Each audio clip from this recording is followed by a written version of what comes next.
Another lecture from the endocrine system, and in this lecture we will study about the thyroid gland. So far we have studied about the hypothalamus and we have studied about the pituitary gland, and in the last video I have just told you about the pineal gland. We have studied about the pineal gland. Now in this lecture we will study about the another gland which is known as thyroid gland, and this gland is one of the most important gland in our body.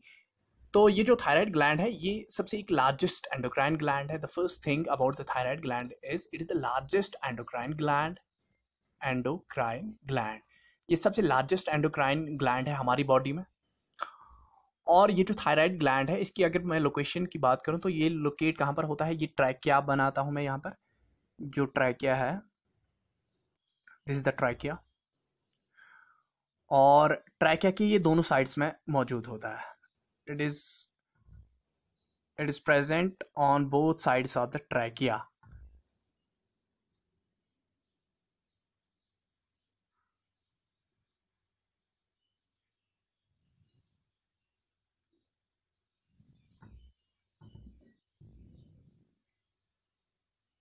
तो both sides of the trachea पे मौजूद होता है.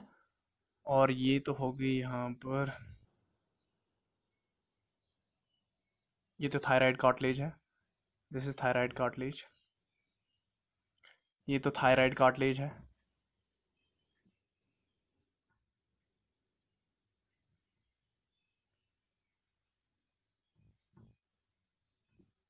This is thyroid cartilage और ये thyroid gland है. और ये थायराइड ग्लैंड लोकेट होता है on the either sides of the trachea. तो सिंपली जो इसकी लोकेशन जो है वो on either sides of the trachea है. It is present, it is located on either sides of trachea. On either sides of trachea. अब ये जो थायराइड ग्लैंड है इसको हम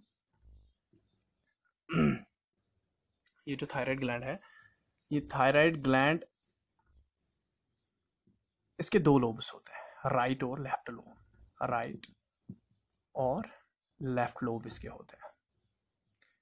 it is made of the two lobes, one is the right and the left lobe.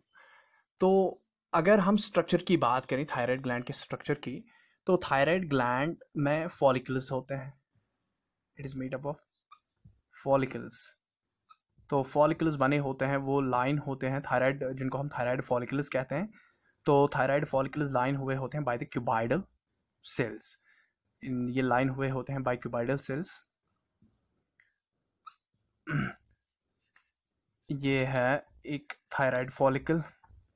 दो चीज़ों का बना होता है थायराइड ग्लैंड स्ट्रक्चरली. इसमें क्या होती है, इसमें थायराइड फॉलिकल्स होते हैं और पैराफॉलिकुलर सेल्स होती हैं. अब जो थायराइड फॉलिकल है, मैं थायराइड फॉलिकल भी बना रहा हूँ स्ट्रक्चर का, और मैं फॉलिकुलर सेल्स भी, पैराफॉलिकुलर सेल्स भी दिखाऊंगा. तो ये तो हो गया थायराइड फॉलिकल. अब थायराइड फॉलिकल किन का बना है, फॉलिकुलर सेल्स का बना है. तो स्ट्रक्चरली मैं कहूँगा कि जो स्ट्रक्चर है थायराइड ग्लैंड का वो बना है थायराइड फॉलिकल्स का. It is made up of thyroid follicles and parafollicular cells. और इसमें क्या है, पैराफॉलिकुलर सेल्स. पैराफॉलिकुलर सेल्स है इसमें. ठीक है. अब यहाँ एक और फॉलिकल मैं बना दूंगा.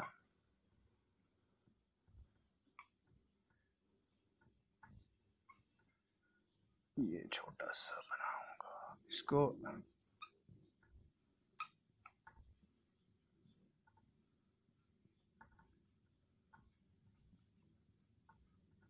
अब इन फॉलिकल्स के दरमियान एक जो सेल्स होती है उनको हम पैराफॉलिकुलर सेल्स कहते हैं. तो the cells which lie between the follicles are known as parafollicular cells. ठीक है. तो उन्हीं सेल्स को हम क्या कहते हैं, पैराफॉलिकुलर सेल्स कहते हैं.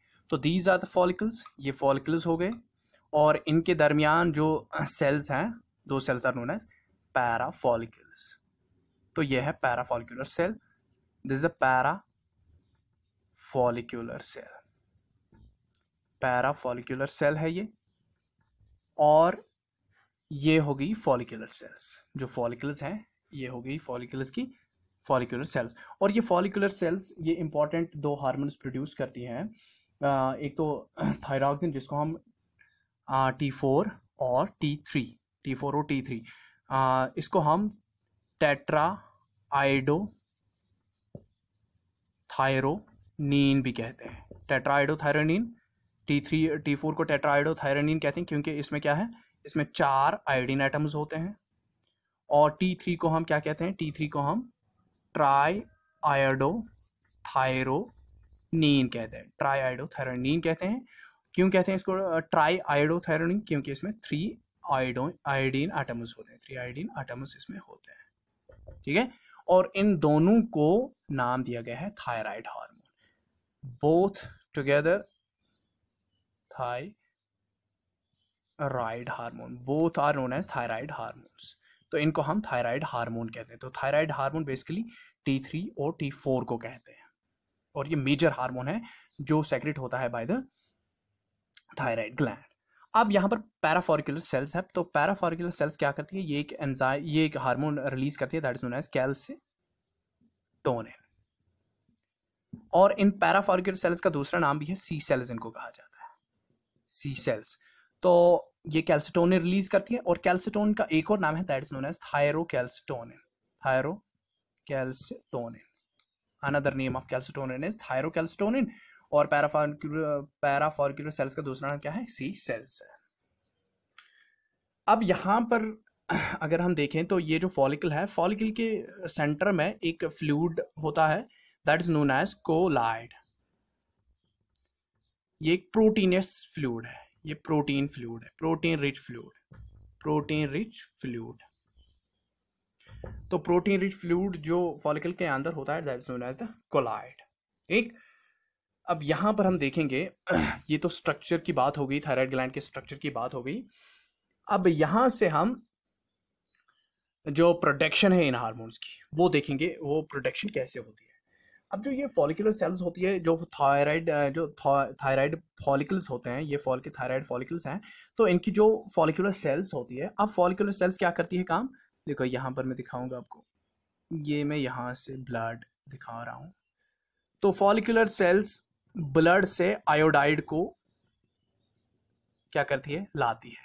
तो ब्लड में क्या है, ये ब्लड है, और ब्लड में ये किसको कैप्चर करती है, ब्लड में आयोडाइड है। आयोडाइड मींस इसको हम 2I से दिखाते हैं, दैट इज ये।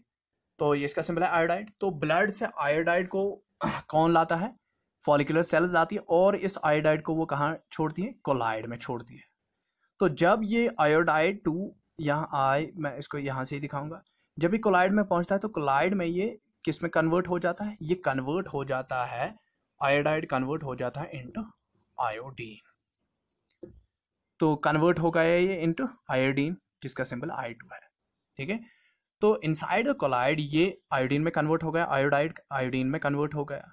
अब इसके बाद क्या हो जाता है, अब ये आयोडीन जो है, अब ये आयोडीन इसी कोलाइड के अंदर एक प्रोटीन के साथ अटैच होता है, लेकिन उस प्रोटीन के टायरोसिन रेसिड्यू के साथ।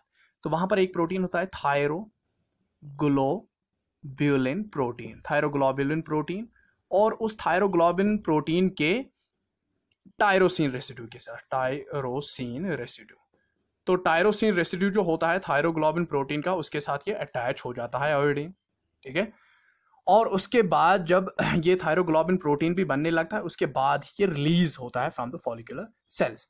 अब यहाँ पर देखो होता क्या है, अब अगर एक आयोडीन है, अगर एक आयोडीन है इस टायरोसिन के साथ अटैच, उसको हम उसको हम क्या बोलते हैं, उसको हम MIT बोलते हैं। MIT का मतलब है mono iodo tyrosine, mono iodo tyrosine, mono iodo tyrosine. तो एक टायरोसिन के साथ एक ही आयोडीन अटैच है, that is known as the mono iodo tyrosine. अगर अब 2 आयोडीन अटैच हो गए तो उसको हम DIT बोलते हैं, that is diiodotyrosine, diiodotyrosine, diiodotyrosine. अब यहां पर देखो जब दो DITs कपल हो जाते हैं, इसके बाद देखो जब MIT और DIT क्या हो जाता है, इसके बाद MIT जो बन रहे हैं अंदर या DIT जो बन रहा है अंदर, इसके बाद वहां पर जो कोलाइड एंजाइम्स होते हैं, कोलाइड एंजाइम्स। तो कोलाइड के एंजाइम जो होते हैं वो कोलाइड एंजाइम्स MIT और DIT को कपल करते हैं, और जब MIT और DIT कपल हो जाएंगे तो वहां से थायराइड हार्मोन्स बन जाते हैं। फॉर एग्जाम्पल, अगर एक MIT और एक DIT क्या हो रहा है, कपल हो रहा है, तो इसमें 2 आयोडीन्स है, इसमें एक आयोडीन है, तो हो गया T3 बन गया, ट्राई आयोडो थायरोनीन बन गया।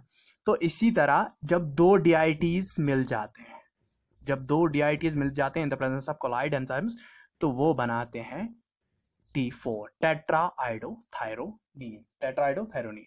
तो जो टेट्राआइडोथायरोनीन और T3 है, ट्राइआइडोथायरोनीन T3 और T4 है, ये इनकी सेक्रीशन जो फॉलिकुलर सेल्स जो इनकी सेक्रीशन करती है, लेकिन इनकी सेक्रीशन डिपेंडेंट होती है किस पर, TSH पर।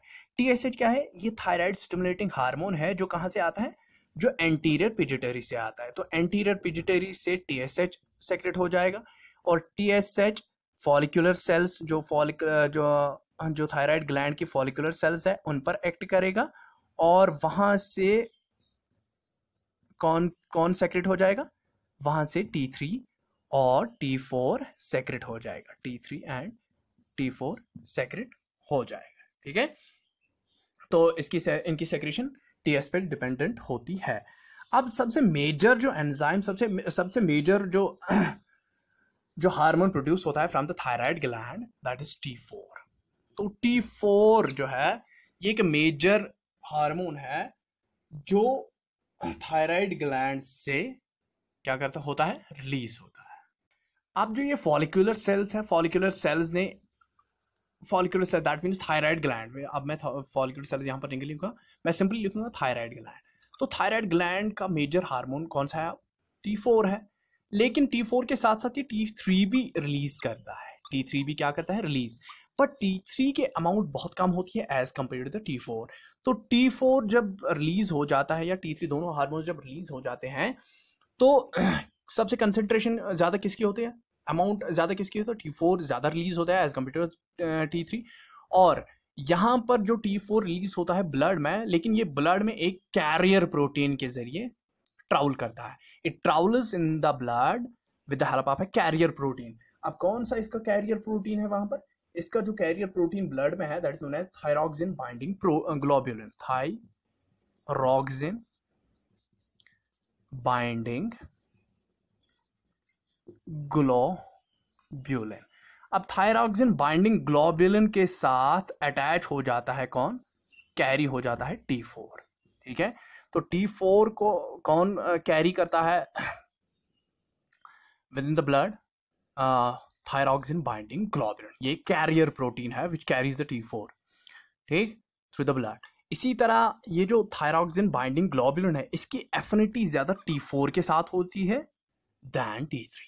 That is why T4 is the main hormone secreted by the thyroid gland। तो एफिनिटी जो कैरियर प्रोटीन की होती है, वो एफिनिटी टुवर्ड्स द T4 होती है than T3।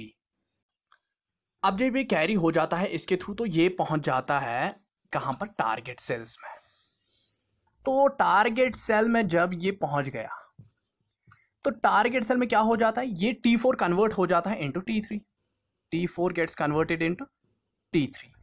तो बेसिकली जो T3 है इनसाइड द टारगेट सेल, जो एक्टिव फॉर्म है थायराइड हार्मोन की, वो क्या है, T3 एक्टिव फॉर्म है, but within the target cell जो थायराइड हार्मोन की एक्टिव फॉर्म है that is T3, but that is inside the target cell. Outside the target cell it is mainly T4, वो भी किसके साथ attach हुआ होता है, थायरॉक्सिन बाइंडिंग ग्लोबुलिन के साथ।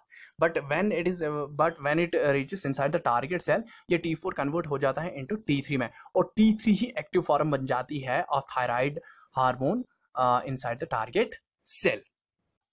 अब जब ये टारगेट सेल में आ गए, तो इनकी एक्शंस, जो थायराइड हार्मोन्स की एक्शन है, जो actions of the thyroid hormones है, वो मीडिएट हो जाती है। कैसे वो मीडिएट होती है, by their binding to the nuclear receptors. तो इनकी जो बाइंडिंग होती है इन थायराइड हार्मोन्स की, ये न्यूक्लियर रिसेप्टर्स के साथ बाइंड हो जाते हैं। जो न्यूक्लियर रिसेप्टर्स और जो न्यूक्लियस पर रिसेप्टर होते हैं, उन्हीं के साथ ये बाइंड हो जाते हैं। एक सेल के अंदर जो न्यूक्लियस होता है, उन्हीं पर जो न्यूक्लियस पर जो रिसेप्टर्स होते हैं, तो उनको हम न्यूक्लियर रिसेप्टर्स कहते हैं। तो उन न्यूक्लियर रिसेप्टर्स के साथ जब ये बाइंड होते हैं, तब ही इनकी एक्शंस क्या हो जाती है, ये अकम्प्लिश हो जाती है। तो जो रिसेप्टर होता है, जो थायराइड हार्मोन के लिए जो रिसेप्टर्स हैं, वो सारे क्या हैं, वो स्टेरॉइड हार्मोन रिसेप्टर्स हैं। वो स्टेरॉइड हार्मोन रिसेप्टर्स होते हैं, steroid hormone receptors, steroid hormone receptors होते हैं। और ये क्या करता है, ये एक एक्ट करता है एज ए ट्रांसक्रिप्शन फैक्टर, और ये रेगुलेट करता है जीन एक्सप्रेशन टारगेट सेल्स में। जीन एक्सप्रेशन ये रेगुलेट कर क्या करता है, जीन एक्सप्रेशन, जो जीन एक्सप्रेशन टारगेट सेल्स है उसको रेगुलेट करता है। जो थायराइड हार्मोन्स हैं, जो रिसेप्टर्स फॉर थायराइड हार्मोन्स हैं, ये स्टेरॉइड हार्मोन रिसेप्टर्स होते हैं, और ये एक्ट करते हैं as a transcription factor, as transcription factors ये एक्ट करते हैं, और ये रेगुलेट करते हैं जीन एक्सप्रेशन। जो जीन एक्सप्रेशन टारगेट सेल्स में है वो रेगुलेट इन्हीं से हो जाता है। जो कुछ स्टेरॉइड रिसेप्टर जैसे कि ग्लूकोकॉर्टिकॉइड्स, ग्लूकोकॉर्टिकॉइड्स एक रिसेप्टर है, ग्लूकोकॉर्टिकॉइड्स, ठीक है। कुछ रिसेप्टर जैसे कि ग्लूकोकॉर्टिकॉइड्स है, जो थायराइड हार्मोन है वो एग्जिस्ट होता है न्यूक्लियस में, ठीक है, नॉट इन द साइटोप्लाज्म। तो कुछ रिसेप्टर्स जैसे कि ग्लूकोकॉर्टिकॉइड्स है, वो बेसिकली जो जीन एक्सप्रेशन है वो नहीं करते हैं, लेकिन जो थायराइड हार्मोन्स हैं, थायराइड हार्मोन्स बेसिकली एग्जिस्ट हो जाते हैं न्यूक्लियस में, वो साइटोप्लाज्म में एग्जिस्ट नहीं होते हैं, और वो रिमेन हो जाते हैं, वो बाउंड रह जाते हैं किसके साथ, डीएनए के साथ, ठीक है। जो हार्मोन बाइंडिंग है, जो हार्मोन बेसिकली अगर यहाँ पर ग्लूकोकॉर्टिकॉइड्स है, तो ग्लूकोकॉर्टिकॉइड्स जब ये थायराइड हार्मोन्स आ गए तो ये न्यूक्लियर रिसेप्टर से बाइंड हो जाएं, उसके बाद ये डीएनए तक पहुंच जाएंगे। अब अगर यहाँ पर स्टेरॉइड रिसेप्टर ग्लूकोकॉर्टिकॉइड्स है तो ये क्या हो जाएगा, ये जो ये किसके साथ बाउंड हो जाता है, ये बाउंड हो जाता है डीएनए के साथ, ठीक है, ये बाउंड हो जाता है सिंपली डीएनए के साथ in absence of the hormone binding. जो हार्मोन बाइंडिंग हो रही है, हार्मोन बाइंड नहीं हो रहा है, ठीक है, तो in absence of the hormone binding ये किसके साथ अटैच हो जाते हैं, ये अटैच हो जाते हैं विद द डीएनए, ठीक है। अब जो थायराइड हार्मोन्स हैं ये एक इंपॉर्टेंट रोल प्ले करते हैं किसमें, रेगुलेशन में। किसकी रेगुलेशन में, बीएमआर, बेसिक मेटाबॉलिक रेट। तो ये रेगुलेट करते हैं बेसिक मेटाबॉलिक रेट, बीएमआर को ये रेगुलेट करते हैं। तो ये इंक्रीज करते हैं बीएमआर को, ये इंक्रीज करते हैं बेसल मेटाबॉलिक रेट को बहुत सारी टिश्यूज में इंक्रीज करते हैं बीएमआर को, तो दे इंक्रीज द बीएमआर। तो ये बेसिक मेटाबॉलिक रेट को क्या करते हैं, इंक्रीज करते हैं, ठीक है। जिसमें एक्सेप्शंस आती है कि इंक्लूड, जिसमें एक्सेप्शंस ब्रेन की आती है, स्प्लीन और टेस्टिस की आती है। बाकी ये मोस्टली टिश्यूज में क्या करते हैं, ये मोस्ट टिश्यूज में इंक्रीज करते हैं बीएमआर, एक्सेप्ट ब्रेन, टेस्टिस और स्प्लीन। तो एक्सेप्ट ब्रेन, टेस्टिस और स्प्लीन, बाकी ये क्या करते हैं, ये मोस्टली इंक्रीज करते हैं BMR in all the tissues, ठीक है। जब बीएमआर, जब बेसिक मेटाबॉलिक रेट इंक्रीज हो जाएगी तो सेलुलर मेटाबॉलिज्म जो कार्बोहाइड्रेट्स का हो जाएगा, लिपिड्स का हो जाएगा या प्रोटीन्स का हो जाएगा, वो इंक्रीज हो जाएगा। दैट मीन जब इंक्रीज इन बीएमआर हो गई, increase in carbohydrate metabolism, increase in the protein metabolism, increase in the lipid metabolism, तो ये मेटाबॉलिज्म इन चीजों का क्या हो जाएगा, इंक्रीज हो जाएगा। और इससे क्या हो जाएगा, इससे मोर यूज हो जाएगी, एटीपी की ज्यादा जरूरत पड़ेगी, मोर यूज ऑफ एटीपी, एटीपी की ज्यादा जरूरत पड़ेगी, और इससे हीट ज्यादा जनरेट हो जाएगी, हीट जनरेशन ज्यादा हो जाएगी, और बॉडी टेम्परेचर क्या हो जाएगा, बॉडी टेम्परेचर राइज हो जाएगा, राइज इज बॉडी टेम्परेचर, ठीक है। और इस फिनोमेना को हम क्या बोलते हैं, इस फिनोमेना को हम कैलेरोजेनिक इफेक्ट कहते हैं। This phenomena is known as calorigenic effect. तो what is calorigenic effect now? Calorigenic effect simply क्या है, ये जो थायराइड हार्मोन्स ये बीएमआर को इंक्रीज करते हैं। जब बीएमआर इंक्रीज हो जाएगा, बेसल मेटाबॉलिक रेट इंक्रीज हो जाएगी, तो मेटाबॉलिज्म में कार्बोहाइड्रेट्स, प्रोटीन्स और लिपिड्स का बढ़ जाता है, उससे एटीपी की बहुत ज़रूरत ज़्यादा हो जाती है, ठीक है। एटीपी यूज ज़्यादा हो जाती है, उससे जब एटीपी की यूज ज़्यादा हो गई तो उससे हीट जनरेशन जो है वो बढ़ जाएगी। जो हीट जनरेशन ज़्यादा हो गई तो उससे जो बॉडी टेम्परेचर है वो राइज हो गया, और इस इफेक्ट को हम क्या कहते हैं, कैलेरोजेनिक इफेक्ट कहते हैं, ठीक है। लेकिन आपको एक्सेप्शन याद रखना है कि ब्रेन, टेस्टिस और स्प्लीन ये वो टिश्यूज हैं जहां मेटाबॉलिक रेट डायरेक्टली इंक्रीज नहीं होते हैं बाय द थायराइड हार्मोन, ठीक है। हाँ जी, तो एक और इफेक्ट जो प्रोड्यूस करता है थायरॉक्सिन या थायराइड हार्मोन्स, वो क्या करते हैं, वो स्टिमुलेट करते हैं सोडियम पोटेशियम एटीपेस। क्या करते हैं वो? सोडियम पोटेशियम एटीपेस को सोडियम पोटेशियम एटीपेस स्टिमुलेट करते हैं, synthesis of sodium potassium ATPase. तो सोडियम पोटेशियम एटीपेस एक इंपॉर्टेंट एटीपेस है जो सोडियम पोटेशियम पंप जो है रन होता है, वो सोडियम पोटेशियम एटीपेस के ही जरिए रन होता है। तो इसकी सिंथेसिस कौन कराता है? इसकी सिंथेसिस थायराइड हार्मोन ही कराते हैं, ठीक है। तो together with the growth human growth hormone, जो ह्यूमन ग्रोथ हार्मोन है, ह्यूमन ग्रोथ हार्मोन के साथ मिलके कौन? थायराइड हार्मोन्स प्लस जो ग्रोथ हार्मोन है उसके साथ मिलके जो थायराइड हार्मोन्स हैं ये एक्सेलरेट करते हैं बॉडी ग्रोथ को, और ये एक्सेलरेट करते हैं growth of nervous and skeletal system को। तो ग्रोथ ओवरऑल ग्रोथ जो होती है, जो ग्रोथ बेसिकली ग्रोथ हार्मोन से ही होते हैं, लेकिन जो थायराइड हार्मोन है ये भी ग्रोथ में एक इम्पॉर्टेंट रोल प्ले करता है। ये स्केलेटल मसल्स की ग्रोथ कराता है with on collaboration with the growth hormone, और ये नर्वस टिश्यू की ग्रोथ कराता है, ठीक है। तो दैट मीन्स ग्रोथ में भी ये टेक पार्ट करता है कौन? Thyroid hormone with in collaboration with या together with the growth hormone, ये ग्रोथ कराता है स्केलेटल मसल्स की या नर्वस टिश्यू की, ठीक है। अब कैल्सिटोनिन है, ये तो थायराइड हार्मोन्स थे, अब कैल्सिटोनिन।